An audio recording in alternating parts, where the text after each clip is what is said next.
पास होगा? Road map हम लोग ने एक टारगेट सेट किया है। एक रिपोर्ट बनी थी, how do we really achieve 100 gigawatt of nuclear by 2047।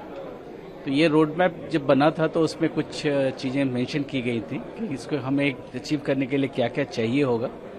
Shanti act was one of them and this has already been done. But act आने के बाद और भी चीज़ें करनी पड़ती है, उसमें उसके रूल्स बनने हैं, उसके प्रोसीजर्स बनेंगे, उसकी गाइडलाइंस बनेगी। तो ये सारी चीज़ अभी बन रही हैं।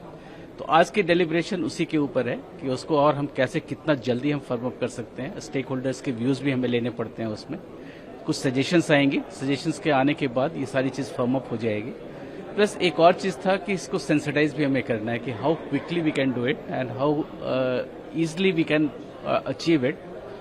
इसमें कुछ कुछ प्रोसीजर ऐसे हैं जिनको कि हमको शॉर्टन भी करनी पड़ेगी, स्टैंडर्डाइज भी करनी पड़ेंगी, ताकि इसकी जो टैरिफ है टैरिफ भी कम हो। इसकी हमें फ्यूल सिक्योरिटी की बात भी आज कही गई, साइट सिलेक्शंस की बात कही गई है।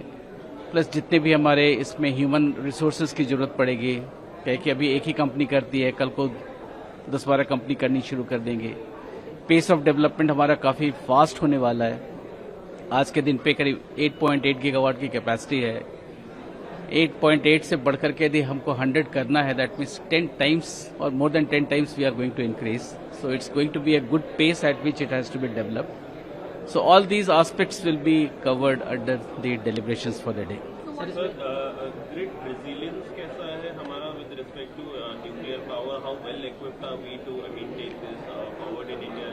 मैंने जैसे अपने उद्घोषण में भी कहा था कि न्यूक्लियर एक बहुत ही स्टेबल पावर है और ये एक बार जब चलना शुरू हो जाता है तो सालों बिना रुके चलता रहता है। बाकी प्लांट्स तो ट्रिप भी करते हैं, ये नॉर्मली उसमें इसमें उतनी प्रॉब्लम्स नहीं होती हैं। It's one of the safest I will say and very very stable power.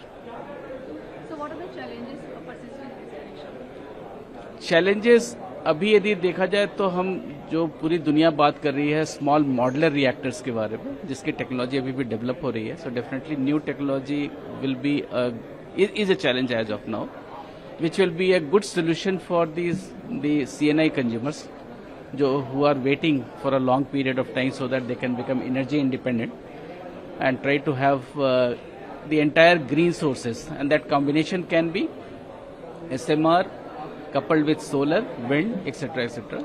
So stakeholder जैसे जैसे धीरे धीरे अभी एनटीपीसी ज्वाइन किया है हमारा, जो भावनी लेकर के आ रहा है, एंड उसके बाद कुछ और प्राइवेट प्लेयर्स आ सकते हैं, कुछ और सीपीएसयूज आ सकते हैं। तो जैसे जैसे जर्नी हमारी बढ़ेगी तो you will find number of players increasing. Some even foreign players में also join in to give their technologies. तो नए न्यूक्लियर प्लांट की ही बात कही जा रही है। ये जितने भी प्लांट्स आएंगे 100 गीगावाट नए ही होंगे, जितने एग्जिस्टिंग हो गए, बाकी तो नए ही होने हैं। स्टेट्स जितने भी अभी तक फॉरवर्ड आए हैं उनमें मतलब उन्होंने क्या एक डिमांड रखी है, कोई स्पेसिफिक डिमांड रखी है कि इससे स्टेट से हम लोग परस्यू कर रहे हैं कि आप साइट आइडेंटिफाई कीजिए, सो दैट एटलीस्ट जब तक वो जमीन नहीं आइडेंटिफाई करेंगे तब तक हम वहां जा नहीं सकते। टैरिफ कनेक्टिविटी इन सब करने की कोई स्पेसिफिक डिमांड हाईलाइट की उन्होंने? नहीं, उसकी डिमांड वहां से कुछ नहीं आती है। वो तो जो भी लागत लगेगी उसके हिसाब से टैरिफ तय हो जाएगा। ठीक है, थैंक यू।